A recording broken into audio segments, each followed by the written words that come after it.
너희는 유혹의 욕심을 따라 썩어져가는 구습을 따르는 옛사람을 벗어버리고 오직 너희의 심령이 새롭게 되어 하나님을 따라 의와 진리의 거룩함으로 지으심을 받은 새 사람을 입으라. 하나님은 영이시니 예배하는 자가 신령과 진정으로 예배할지니라. 아멘.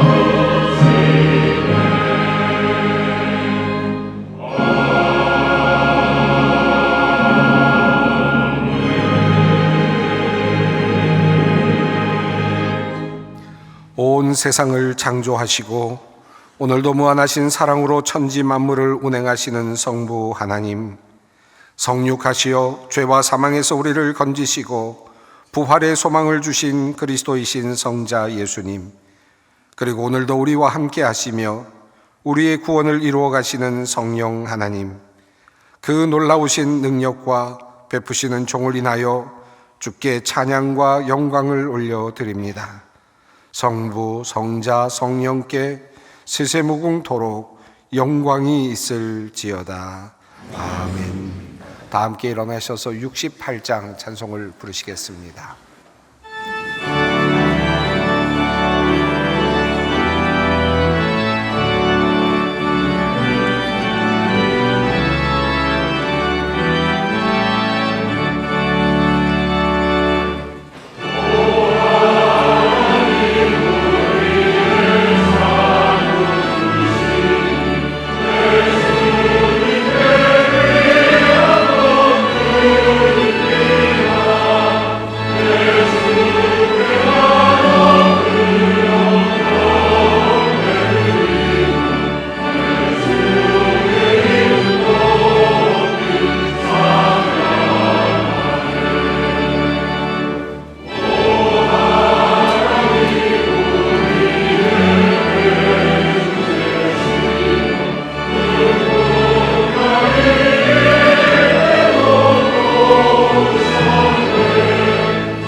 긍휼이 많으신 하나님, 우리가 주님께로 나아갑니다. 참으로 부족한 우리를 오늘도 주님의 품에 안아주시니 감사합니다. 주님, 새날 새 달력을 선물로 받았지만 부끄럽게도 우리의 삶은 여전히 변함이 없습니다. 죄로 치닫던 우리의 삶, 욕망을 따라가던 우리의 일상, 이기적이고 편협한 우리의 사고, 그 어떤 것도 바뀐 것이 없습니다. 도리어 우리의 익숙한 생각과 고정된 삶의 틀이 이제는 나의 확신과 교조가 되어 그 잣대로 다른 이들을 정죄하고 비난하는 참으로 못난 우리들이 되어가고 있습니다. 새해를 맞으며 새 결심도 하였지만 의도만 있을 뿐 우리의 모습은 변함이 없습니다. 주님, 우리를 불쌍히 여겨 주시옵소서. 늘 세상 속에서 안주하려는 마음, 죄와 타협하려는 경향성, 게으르고 악한 우리의 속성을 용서하여 주시옵소서. 아버지 하나님, 이 땅에 분열의 영이 가득함을 봅니다. 미움이 가득합니다. 거짓이 가득합니다. 하나님께서 세워주신 이 나라를 바르게 세워가지 못하는 우리를 불쌍히 여겨 주시옵소서. 오늘도 거룩하신 보혈 의지합니다. 이 시간 우리를 구하여 주시고 우리를 모든 사슬에서 풀어 주시옵소서. 지금은 하나님과 나만이 아는 죄를 생각하며 묵묵히 참회의 기도를 드립니다.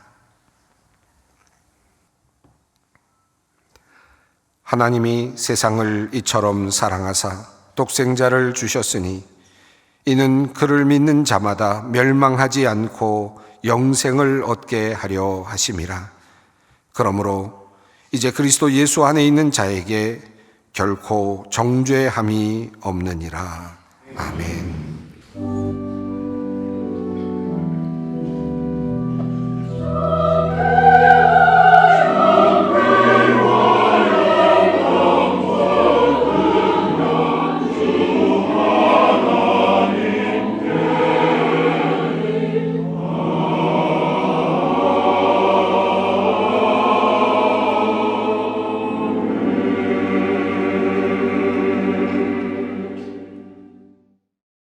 하나님의 말씀입니다. 역대하 36장 22절로 23절 말씀입니다. 구약성경 역대하 36장 22절로 23절 말씀입니다. 이 계시의 말씀을 봉독할 때 다 함께 살아계신 하나님의 음성을 들으실 수 있기를 바랍니다. 바사의 고레스 왕 원년에 여호와께서 예레미야의 입으로 하신 말씀을 이루시려고 여호와께서 바사의 고레스 왕의 마음을 감동시키심에 그가 온 나라에 공포도 하고 조소도 내려 이르되 바사왕 고레스가 이같이 말하노니 하늘의 신 여호와께서 세상 만국을 내게 주셨고 나에게 명령하여 유다 예루살렘의 성전을 건축하라 하셨나니 너희 중에 그의 백성된 자는 다 올라갈지어다. 너희 하나님 여호와께서 함께 하시기를 원하노라 하였더라. 아멘. 2025년 새해를 선물로 받았습니다. 새해가 되면 많은 사람들이 앞으로 일어날 미래에 대해서 관심을 갖곤 합니다. 올해는 어떤 일이 일어날까? 우리 집안에 어떤 일이 혹시 있을까? 혹시 좋지 않은 일이 생겨나지는 않을까 하는 그러한 생각들을 합니다. 우리 기업에는 어떤 일이 일어날까? 또 나는 어떻게 될까? 승진할 수 있을까? 혹시 올해는 결혼할 수 있을까? 혹은 대학에 올해 꼭 입학할 수 있을까? 이런저런 생각들을 하게 됩니다. 궁금한 마음에 점집도 찾고 또 예언하는 사람들도 찾곤 하는 것 같습니다. 미래에 대한 막연한 두려움 때문일 것입니다. 혹시라도 미래를 알 수 있다면 그것에 적절하게 대처할 수 있지 않을까 하는 그런 조그마한 마음이 작동하는 겁니다. 최근 대통령을 비롯한 정치인들과 관련해서 법사 또는 스승, 도사, 보살 등 이런 이야기들이 자주 나오는 것을 봅니다. 그토록 미래를 내다본다는 용한 사람들을 불러다가 그렇게 많은 조언을 들었다고 하는데 오늘 이 지경이 될 줄 몰랐단 말인가 하는 그런 안타까운 마음이 들기도 합니다. 2025년 어느 때보다도 두렵고 걱정되는 새해를 우리는 마주하고 있습니다.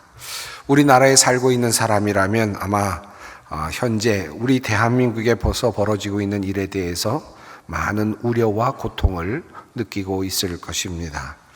이렇게 가면 이 나라가 과연 어떻게 될 것인가 하는 두려운 마음이 들지요.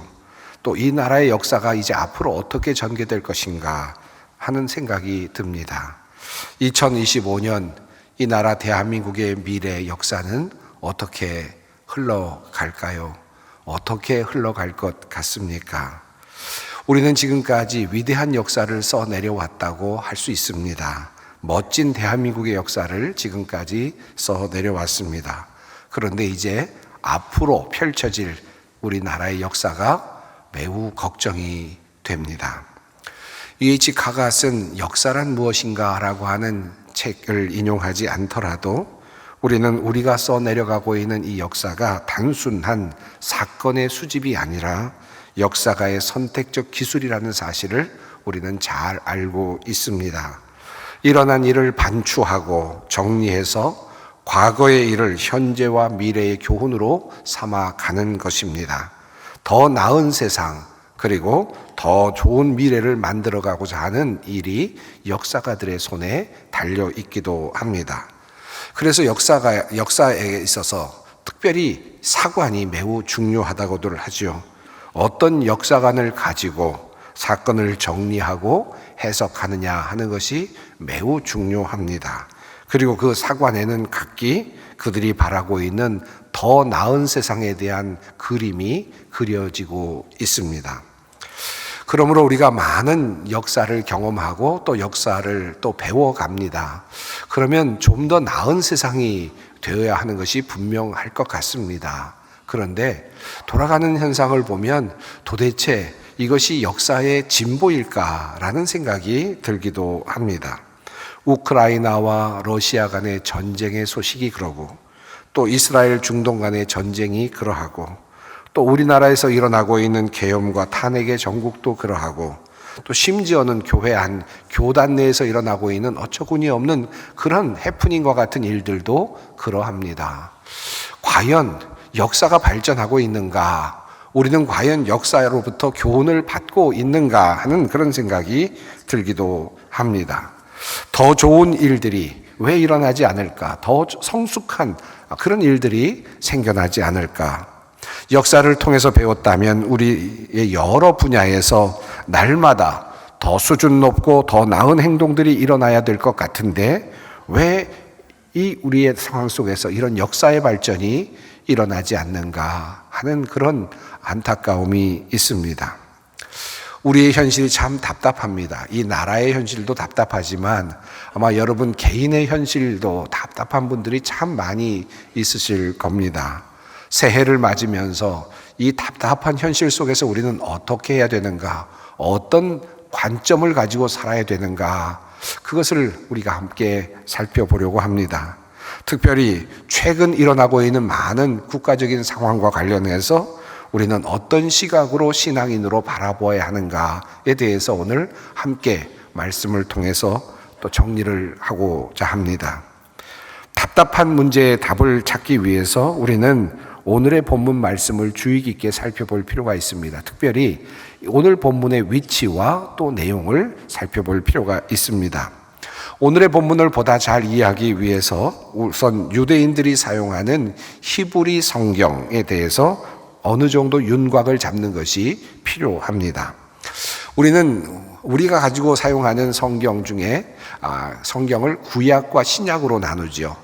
구약은 대부분이 유대인들이 사용해왔던 경전에서부터 유래한 것입니다. 우리는 구약, 올드 테스터먼트라고 해서 약속, 오래된 약속이라고 부르고 그리고 그 다음에 신약, 새로운 약속이라고 부르죠. 이스라엘 백성들은 이 자신들의 경전을 무엇이라고 부를까요? 물론 구약이라고 부르지는 않을 겁니다. 왜냐하면 그들은 신약을 믿거나 받아들이지 않기 때문입니다.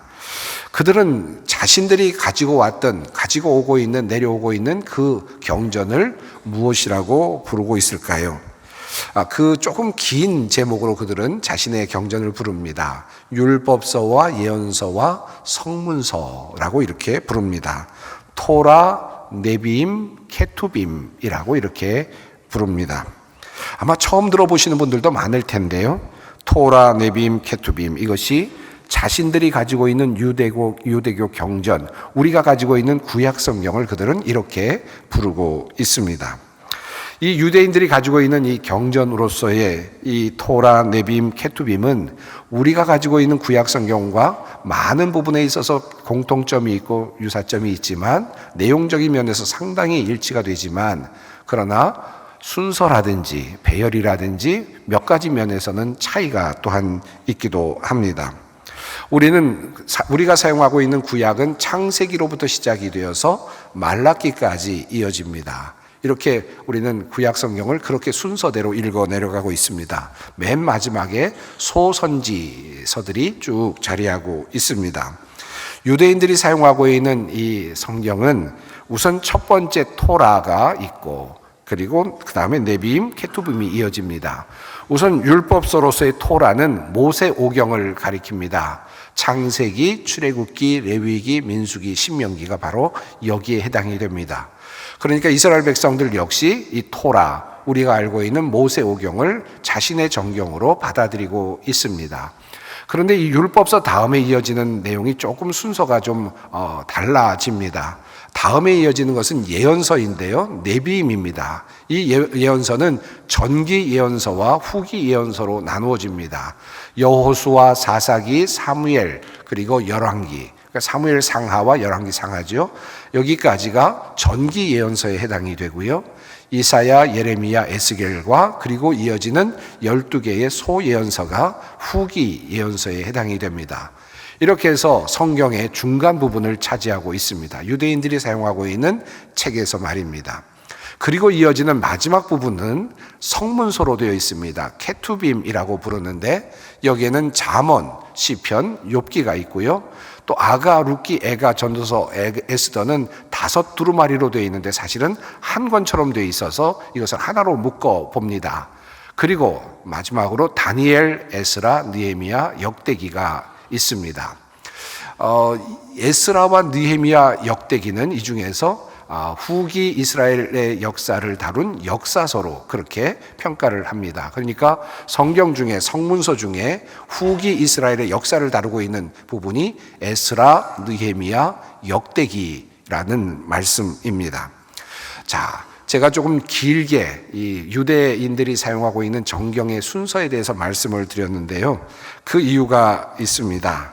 바로 그 이유는 오늘 본문 말씀의 위치 때문입니다. 오늘 본문 말씀의 위치는 바로 히브리 정경, 히브리 성경의 맨 마지막에 해당이 되는 부분이라는 뜻입니다. 역대기 상하로 우리는 사용하면서 나누고 있지만 유대교회는 역대기로만 되어 있는데 그 마지막 부분에 해당되는 부분이 오늘 본문의 말씀입니다. 자, 오늘 본문이 그러니까 이스라엘의 후기 역사를 마지막으로 정리하면서 마지막 맺는 말이라고 할 수 있습니다. 이스라엘 백성들은 자신들의 역사를 어떻게 적고 있을까요? 자신들의 후기 역사, 포로에서 돌아왔던 역사를 어떤 방식으로 적고 있을까요? 오늘 본문을 한번 보겠습니다. 함께 한 목소리를 한번 읽어보겠습니다. 바사의 고레스 왕 원년에 여호와께서 예레미야의 입으로 하신 말씀을 이루시려고 여호와께서 바사의 고레스 왕의 마음을 감동시키시매 그가 온 나라에 공포도 하고 조소도 내려 이르되 바사왕 고레스가 이같이 말하노니 하늘의 신 여호와께서 세상 만국을 내게 주셨고 나에게 명령하여 유다 예루살렘의 성전을 건축하라 하셨나니 너희 중에 그의 백성 된 자는 다 올라갈지어다. 너희 하나님 여호와께서 함께 하시기를 원하노라 하였더라. 자, 이 내용이 유대인들이 사용하고 있는 성경의 맨 마지막 역사를 정리하는 마지막 문구입니다. 자, 그렇다면 후기 이스라엘의 역사를 기술하고 있는 역사서 중에 맨 앞부분에 해당되는 에스라서 맨 앞부분은 어떻게 시작이 되고 있을까요? 에스라서 1장 1절 이후의 말씀입니다. 이것도 한번 같이 읽어보겠습니다. 바사왕 고레스 원년에 여호와께서 예레미야의 입을 통하여 하신 말씀을 이루게 하시려고 바사왕 고레스의 마음을 감동시키시매 그가 온 나라에 공포도 하고 조소도 내려 이르되 바사왕 고레스는 말하노니 하늘의 하나님 여호와께서 세상 모든 나라를 내게 주셨고 나에게 명령하사 유다 예루살렘에 성전을 건축하라 하셨나니. 자, 이 내용을 보면 이 성문서의 케투빔 중에서 역사서에 해당되는 첫 부분 에스라서 1장은 바로 포로에서 귀환되었던 내용의 일부를 전하고 있고 같은 내용이 마지막 역사서의 마지막 부분인 역대하 마지막 절에 또 다시 반복되고 있음을 볼 수 있습니다. 다시 말하면 이스라엘의 후기 역사를 기술하면서 맨 앞부분과 맨 마지막이 같은 내용으로 되어 있다. 그만큼 중요한 선언이다라는 뜻입니다.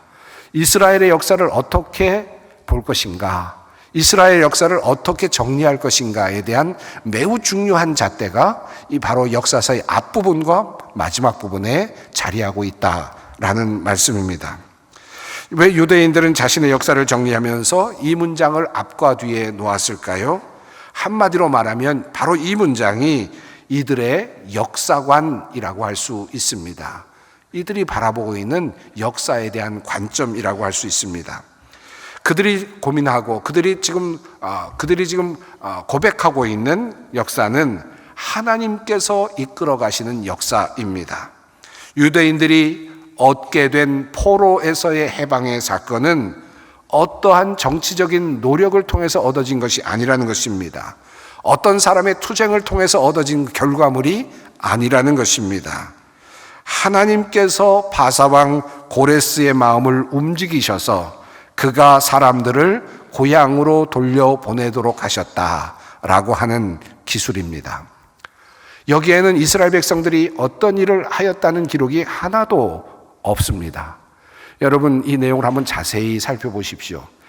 바사왕 고레스의 마음을 하나님께서 움직이셔서 고레스가 칙령을 내려서 이스라엘 백성들이 고향으로 돌아갈 수 있도록 하셨다. 이 놀라운 역사적 사건이 일어났다라고 하는 것을 기술하는데 그 사이에 이스라엘 백성들이 무슨 일을 했다라는 내용이 있을까요? 없습니다. 한 문장도 없습니다. 한 자도 없습니다. 이스라엘 백성들이 어떤 일을 하였기 때문에 그런 일이 일어났다라고 하는 기술이 전혀 없습니다. 심지어는 그들이 기도했기 때문에라는 말도 없습니다. 전적으로 하나님의 의지, 전적인 하나님의 통치, 전적인 하나님의 선물을 말씀하고 있습니다. 그들이 그토록 염원하고 있었던 해방은 그렇게 주어졌다는 말입니다. 그리고 그것을 그들은 자신들의 역사서의 맨 앞과 맨 마지막에 기술을 하고 있습니다. 이러한 역사관은 성경의 전체를 관통하고 있습니다. 성경이 우리들에게 끊임없이 알려주고 있는 사실입니다. 이스라엘 백성이 애굽에서 해방되어 나올 때도 그러합니다. 이스라엘 백성들이 한 것이라고는 탄원하는 일과 그리고 탄식하는 일과 불평하는 일뿐이었습니다. 하나님께서는 하나님의 권능으로, 하나님 자신의 어떤 의지로 모세를 선택하시고 자신의 백성들을 광야로 이끌어내시고 홍해를 건너게 하시고 가나안 땅으로 들어가게 하셨습니다. 여리고성을 무너뜨릴 때도 그러하셨습니다. 하나님께서는 이스라엘 백성들로 하여금 성 주변만을 돌도록 명령하십니다. 하나님께서 하시는 일을 보도록 하신 것입니다. 여리고성은 자신의 힘으로 무너뜨린 것이 아니라는 사실을 확신시켜 주시고자 하셨습니다. 그리고 그것으로부터 역사의 흐름을 배우도록 하셨습니다. 하나님으로부터 시작되는 역사, 내가 만들어가는 역사가 아니라 하나님으로부터 선물 받는 역사, 이것이 바로 성경이 우리에게 전하고 있는 역사관입니다. 이러한 역사관이 극명하게 드러나는 것이 바로 모세가 홍해를 앞에 두고 이스라엘 사람들에게 선포하는 내용 가운데 있습니다. 모세가 백성에게 이르되 너희는 두려워하지 말고 가만히 서서 여호와께서 오늘 너희를 위하여 행하시는 구원을 보라. 너희가 오늘 본 애굽 사람을 영원히 다시 보지 아니하리라. 여호와께서 너희를 위하여 싸우시리니 너희는 가만히 있을지니라. 하나님께서 만들어주시는 역사입니다. 하나님께서 열어주시는 역사입니다. 바로 이것이 성경이 우리들에게 전하고 있는 역사입니다. 그야말로 우리의 이야기가 아니라, 우리가 만들어가는 이야기, our 스토리가 아니라 그분의 이야기, 하나님의 이야기, His story, His story가 되는 것입니다. 하나님께서 주도하시는 이 역사에는 몇 가지 변수가 있습니다. 우선 첫 번째로는 하나님의 의도하심이 있습니다. 하나님의 결단이 있습니다. 하나님의 마음이 중요하죠. 하나님께서 인도하시는 역사이니 하나님의 마음에 달려 있습니다. 그런데 이 하나님의 마음을 움직이는 또 다른 변수가 있습니다. 그것은 바로 인간의 반응입니다. 인간의 회개, 인간의 탄원, 인간의 불순종, 이와 같은 일들이 역사를 다시 바꾸어내기도 하고 또다시 엎어뜨리기도 합니다. 하나님의 결단을 바꾸게 하기도 합니다. 기도가 바로 그런 곳에 있기도 합니다. 시편 106편은 그 하나님과 인간과의 끊임없는 관계, 그 관계 속에서 나타나고 있는 역사의 흐름을 잘 표현하고 있습니다만은, 여러 사례가 나옵니다만은 그 중에 금송아지를 만들어서 섬겼던 사건을 이 성경은 이렇게 역사적으로 표현하고 있습니다. 그들이 호렙에서 송아지를 만들고 부어 만든 우상을 경배하여 자기 영광을 풀먹는 소의 형상으로 바꾸었도다. 애굽에서 큰 일을 행하신 그의 구원자 하나님을 그들이 잊었나니 그러므로 여호와께서 그들을 멸하리라 하셨으나 그가 택하신 모세가 그 어려움 가운데서 그의 앞에 서서 그의 노를 돌이켜 멸하시지 아니하게 하였도다. 하나님과 이스라엘의 백성과의 관계 가운데 이스라엘의 행동이 있었습니다. 하나님을 잊었고 하나님을 멀리하고 그리고 우상을 만드는 그와 같은 일이 있었을 때 하나님께서는 이스라엘 백성들을 멸하시기로 작정하십니다. 하나님의 역사는 그렇게 이루어질 뻔했습니다. 그런데 또 다른 변수가 하나 있었습니다. 모세가 주님 앞에 백성을 위하여 기도한 중보의 기도가 있었습니다. 하나님의 역사의 그 여러 변곡점마다 기도들이 있었습니다. 그리고 탄원이 있었습니다. 회개가 있었습니다. 그때마다 역사는 바뀌었고 하나님께서는 또 다른 역사를 우리들에게 열어보여 주셨습니다. 우리가 나라를 위해 기도해야 하는 이유가 여기에 있습니다. 나라의 운명이 바로 하나님의 손에 달려있기 때문입니다. 우리나라의 역사를 다시 봅니다. 일제 치하에서 우리 민족은 3.1 운동을 하였습니다. 애국 운동이었죠. 정치적 운동이었습니다. 행동이었습니다. 비폭력 저항 운동이었습니다.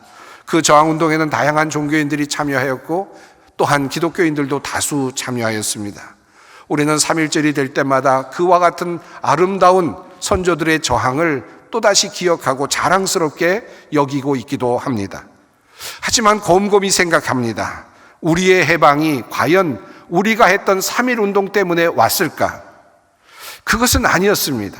3.1 운동이 지난 후 아주 오랜 후에 하나님께서 전격적으로 예상하지 않았던 상태에서 강권적인 그런 하나님의 뜻 가운데 우리에게 해방이 주어졌습니다. 저는 대한의 독립은 도리어 새벽마다 주님께 울부짖었던 교회의 기도, 그 기도를 통해 하나님께서 우리에게 이루어 주신 선물이라고 믿습니다. 오늘 대한민국이 놀랄만한 번영과 발전을 하고 있습니다. 이것 역시 우리에게 하나님께서 주신 선물이며 우리 선조들의 간절한 기도가 그 바탕에 있다고 저는 믿습니다.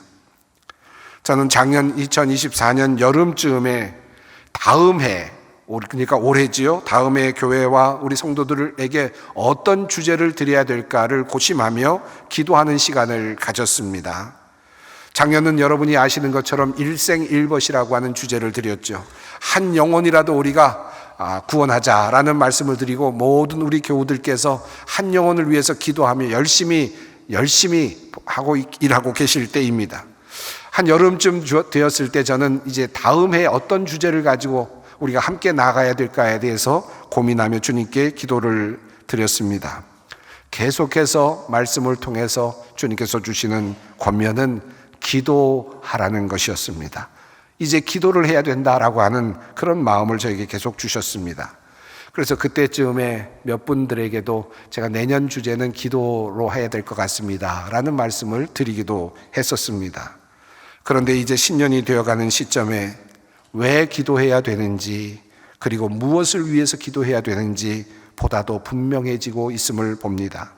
저는 하나님께서 우리들에게 기도하라고 원하신다는 사실을, 기도하기를 원하신다는 사실을 굳게 확신하고 있습니다. 우리가 기도를 하면서 한 가지 생각해야 될 것이 있습니다. 기도하면 우리 뜻대로 되는가? 우리가 생각하는 대로 되는가? 선이 악을 징벌하고 악이 완전히 멸절되는 그런 것들을 우리가 볼 수 있을까? 우리가 생각하는 대로라면 그렇게 돼야 되지 않겠습니까? 우리가 기도한다면 그렇게 기도할 것이고 하나님은 당연히 그렇게 들어주시지 않겠습니까? 많은 역사의 흐름을 보면 그렇지 않습니다. 또 성경을 보아도 그렇지는 않습니다. 이스라엘 백성들이 죄악을 저질렀을 때 하나님께서는 이스라엘을 심판하시기 위해서 하나님을 알지 못하는 백성을 사용하십니다. 하나님을 알지 못하는 더 악한 백성, 더 악한 왕을 사용하십니다. 그래서 이스라엘 백성들을 치십니다. 그리고 또 다시 그 쳤던 그 왕을 또 다른 왕이 치도록 하셔서 하나님의 정의를 이루어 가십니다. 바로 하나님의 역사는 우리가 알 수 없는 역사입니다. 그저 우리 앞에 나타나는 그 일 때문에 일희일비할 필요가 없습니다. 왜 이런 일이 일어나는가? 왜 우리는 이렇게 되어야 하는가? 왜 정의가 승리하지 못하는가? 우리는 때로는 아주 조급한 마음으로 일희일비할 때가 있죠. 그러나 하나님의 역사는 분명합니다. 하나님의 손에 역사가 들려 있습니다. 우리가 이것을 믿는 것이 중요합니다. 하나님은 절대로 실수하지 않으십니다. 하나님은 절대로 실패하지 않으십니다. 하나님께서 원하시는 길로 우리를 인도하십니다. 모든 것이 합력하여 선을 이루게 하십니다. 우리의 현재가 불투명하고 어렵고 힘들다고 할지라도 우리는 다 할 수 없지만 하나님은 우리를 위해 일하십니다. 우리가 할 수 있는 것은 그저 기도입니다. 하나님과 함께 하나님께서 이루시는 역사에 참여하는 길은 기도입니다. 여호와의 말씀이니라 너희를 향한 나의 생각을 내가 아나니 평안이요 재앙이 아니니라 너희에게 미래와 희망을 주는 것이니라. 우리의 미래가 걱정이 됩니까? 나라의 미래가 걱정이 되죠? 자녀의 미래가 걱정이 되죠? 그러나 하나님의 손에 우리가 붙들려 있다는 사실을 기억합시다. 선하신 하나님께서 우리에게 좋은 것을 주시기를 원하시는 그 하나님께서 지금 우리를 위해서 일하고 계신다는 사실을 기억하십시다.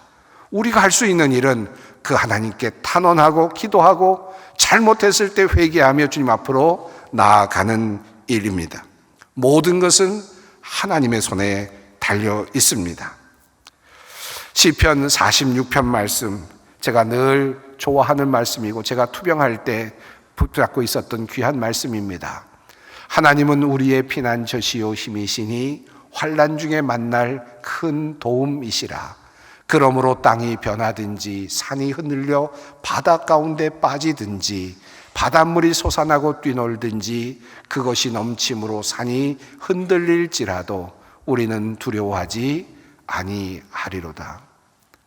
나라가 요동치고 정치가 요동치고 혼란스럽고 모든 것이 정말 어디로 가는지 모를 것 같은 상황 속에서 바닷물이 흉용하고 바닷물이 솟아나고 뛰노는 그런 상황 속에서 우리가 할 수 있는 일은 무엇입니까? 하나님은 우리의 피난처이시다. 하나님은 우리의 환난 중에 만날 도움이시다. 이 믿음 가지고 두려워하지 않는 것입니다. 그러므로 사도 바울은 이렇게 고백합니다. 그런즉 이 일에 대하여 우리가 무슨 말을 하리요? 만일 하나님이 우리를 위하시면 누가 우리를 대적하리요? 누가 우리를 그리스도의 사랑에서 끊으리요? 환난이나 곤고나 박해나 기근이나 적신이나 위험이나 칼이랴. 그러나 이 모든 일에 우리를 사랑하시는 이로 말미암아 우리가 넉넉히 이기느니라. 이 믿음이 필요합니다. 혼란스럽습니다. 어떻게 해야 합니까? 이런 상황 속에서 우리가 어떻게 해야 됩니까? 뛰어나가야 하지 않습니까? 여러 가지로 생각할 수 있겠습니다. 그러나 조급할 필요 없습니다. 우리가 걱정이 되지만 우리는 하나님을 믿지 않습니까? 도리어 미래를 두고 안다라고 두려워하는 것은 불신앙입니다. 신앙이 없는 것입니다. 두려워하는 일은 불신앙이라는 말씀입니다. 우리는 그 어떤 일이 일어나도 두려워하지 않습니다. 이것이 신앙인의 태도입니다. 갈릴리 호수를 건너시던 중에 풍랑이 일었습니다. 잠을 자시던 예수님, 제자들은 그 풍랑을 두려워하면서 예수님을 깨웁니다. 예수님께서는 그 풍랑을 잔잔케 하시고 그 제자들에게 말씀하시죠. 너희 믿음이 어디 있느냐? 너희 믿음이 어디 있느냐? 사랑하는 성도 여러분, 우리가 정치적인 견해를 다 가질 수 있습니다. 우리가 대한민국 국민으로서 정치에 참여합니다. 나름대로 정치적인 소견을 가지고 나라가 어떻게 돼야 될지 의견을 가지고 또 정치적으로 활동도 하실 수 있습니다. 당연히 할 수 있죠. 대한민국 국민으로서 당연한 일입니다. 그렇게 하십시오. 그러나 한 가지 신앙인으로서 반드시 가지고 계셔야 될 반드시 중요한 것이 있습니다. 이 역사관만큼은 우리 신앙인은 버려서는 안 됩니다. 반드시 잡고 있어야 합니다. 하나님이 우리를 도우신다. 하나님이 역사를 주관하신다. 모든 것은 하나님의 손에 달려있다. 우리가 무엇을 하든지 어떤 일을 하든지 하나님의 뜻에 달려있다. 그러므로 우리는 기도해야 한다. 이 사실을 꼭 기억할 수 있기를 바랍니다. 하나님께서 함께 하시니 모든 것이 합력하여 선을 이룰 것입니다. 그러므로 우리 그리스도인들은 지금 이 땅에서 두려워하고 있는 많은 백성들에게 이렇게 말씀하실 수 있었으면 좋겠습니다. 우리가 기도하니 괜찮아. 우리가 기도하고 있으니 괜찮을 거야. 안심해. 하나님께서 도와주실 거야. 이 믿음으로 우리 모든 백성들을 위로하며 나갈 수 있는 우리 소망의 성도들 되시기를 바랍니다. 기도하겠습니다. 사랑의 하나님, 우리의 부족함에도 우리를 사랑하시는 주님께 감사와 찬송을 드립니다. 우리의 모든 미래가 주님의 손에 있음을 믿습니다. 주님께서 함께 하시면 우리는 두려움이 없습니다. 이 믿음으로 걱정을 내려놓고 올 한 해를 넉넉히 살게 하옵소서. 이 나라의 미래도 주님께 맡깁니다. 주님께서 이 나라, 이 민족의 역사를 이끌어 주시옵소서. 예수님의 이름으로 기도드립니다. 아멘. 우리 주 예수 그리스도의 은혜와 하나님의 사랑과 성령의 교통하심이 너희 무리와 함께 있을지어다. 아멘.